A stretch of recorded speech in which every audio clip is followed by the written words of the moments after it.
आज इस वीडियो के माध्यम से हम जगन्नाथ दास रत्नाकर और उनके काव्य उद्धव शतक के विषय में जानकारी प्राप्त करेंगे।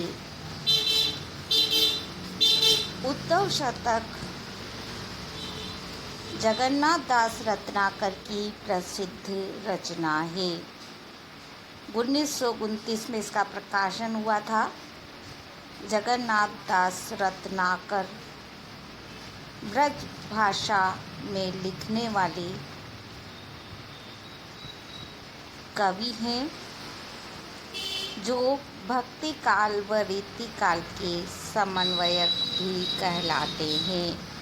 1 नंबर का प्रश्न इस तरह का पूछ लिया जाता है परीक्षाओं में, इसलिए हमें ध्यान रखना है इस चीज़ को। मूलतः इनके आदर्श यदि देखा जाए तो वह बिहारी रहे हैं।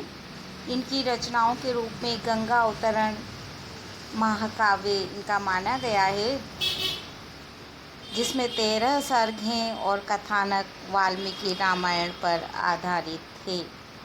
चूँकि हमारे कोर्स में उद्धव शतक रखा गया है तो हमारा मुख्य ध्यान यहाँ पर उद्धव शतक के विषय में जानकारी प्राप्त करना ही रहेगा।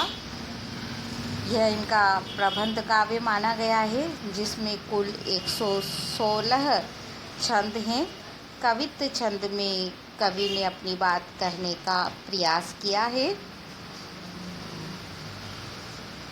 सूर ने भ्रमर गीत की जो परंपरा प्रारंभ की थी और जिसके माध्यम से उन्होंने ज्ञान पर भक्ति की विजय को दिखाने का प्रयास किया है, उसी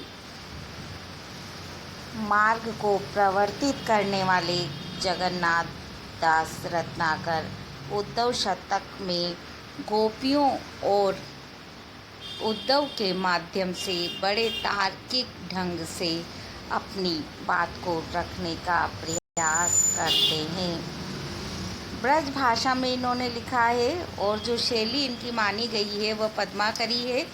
ये छोटी छोटी बातें जो परीक्षाओं में पूछ ली जाती है, इसलिए हम सबसे पहले इन्हीं की चर्चा करते हैं। अब बात आती है इन्होंने अपना प्रसंग कहाँ से लिया है।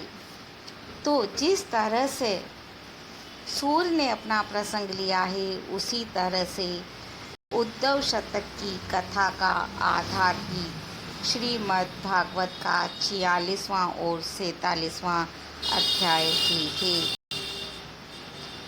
काव्य में कथा भी वही है, केवल वहाँ जो स्थिति है वह भक्ति पर ज्ञान की विजय वाली स्थिति है, परंतु सूर ने जिस तरह से ज्ञान पर भक्ति की विजय दिखलाई है वही प्रयास यहाँ पर जगन्नाथ दास रत्नाकर ने भी किया है, जिसमें कवि पूर्ण रूप से सफल रहे हैं।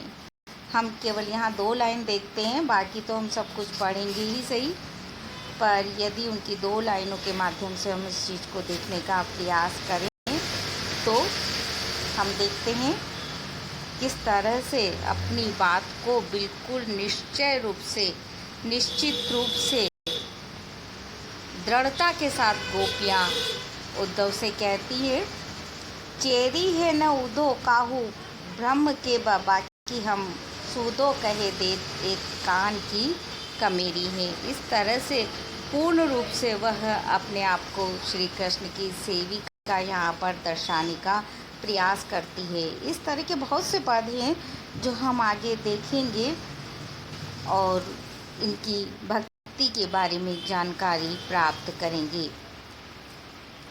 प्रसंग वही छोटा सा है, जिसमें अपनी नवीन उद्भावना के माध्यम से कवि ने जो प्रारंभ किया है वह नवीन तरीके से किया है। कृष्ण के मित्र उद्धव ज्ञान गर्व में डूबे हुए हैं और कृष्ण गोपियों के प्रेम में। ऐसी स्थिति में जब उद्धव श्री कृष्ण को कहते हैं, आप तो ब्रह्म हैं आपको इस तरह गोपियों के प्रेम में दुखी होना शोभा नहीं देता। तब श्री कृष्ण यह सोचकर कि उद्धव ज्ञान के गर्व में डूबे हुए हैं, शब्दों से समझाने पर नहीं समझेंगे। तो जब कोई शब्दों से समझाने पर नहीं समझता है तो क्रियात्मक रूप से उसे समझाया जाता है और क्रियात्मक रूप से उसकी वह बात उसे ठीक से समझ में आ भी जाती है। तब कृष्ण उनसे कहते हैं कि यही बात जो आपने मुझे समझाई है, आप गोपियों को जाकर समझा दीजिए ताकि उनका भी दर्द दूर हो जाए। मुझे आपकी बात समझ में आ गई है। उद्धव सोचते हैं इतनी सी बात है, जब मैंने कृष्ण को समझा दिया है तो गोपियों की क्या बात, गोपियों को भी समझा दूंगा। और वह वहाँ से ज्ञान के गर्भ में भरे हुए निकलते हैं। जब वहाँ पहुँचते हैं, वृंदावन पहुँचते हैं, गोपियाँ खुश होती क्योंकि दूर से देखने पर उद्धव श्री कृष्ण के जैसे लगते हैं। उन्हें लगता है श्री कृष्ण आ गए हैं, पर पास जाने पर पता चलता है यह श्री कृष्ण नहीं उनके सखा हैं। और गोपियाँ उनसे अपने संदेश के बारे में पूछती है, संदेश प्राप्त करती है। ठगे से रह जाते हैं पहले तो उद्धव उनकी स्थिति को देखकर, फिर अपने ब्रह्म का संदेश वह वहाँ पर देते हैं।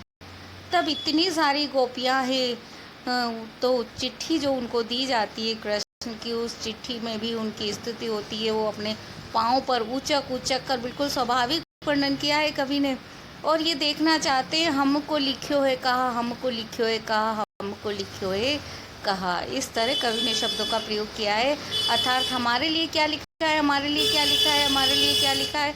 ऐसे हर गोपी की अपनी उत्सुकता है और वह चिट्ठी फट जाती है। ज्ञान का गर्व लिए जो उद्धव आए हैं वह ब्रह्म का संदेश उन्हें देते हैं। उस संदेश को पाकर प्रत्येक गोपी अपने अंदर तिल मिला उठती है और प्रत्येक गोपी कुछ न कुछ कहना चाहती है। और उस कहने का उद्देश्य, उस कहने के तर्क का उद्देश्य जो होता है वह उद्देश्य होता है अपनी श्री कृष्ण के प्रति एक निष्ठ भक्ति को, प्रेम को अभिव्यक्ति देना। इस तरह से प्रत्येक गोपी ने कुछ न कुछ कहा है उद्धव से, और वह जो कुछ भी कहा है उसी को यहाँ पर क्रमबद्ध रूप में अभिव्यक्ति दी है जगन्नाथ दास रत्नाकर ने। बहुत तार्किक ढंग से उनकी गोपियाँ अपनी बात को रखती है, जो सब चीज़ हम पढ़ेंगे अपने अगले वीडियो के माध्यम से और उन सब की हम जानकारी प्राप्त करेंगे।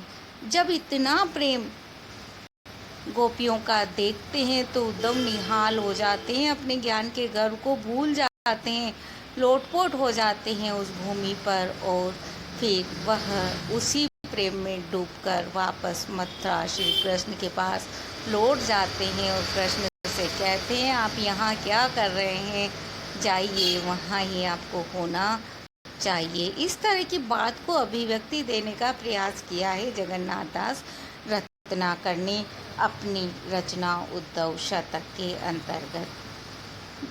इन पर प्रश्न पूछ लिया जाता है, छोटे छोटे प्रश्न तो हमने देखे हैं, इनकी भक्ति के बारे में पूछ लिया जाता है।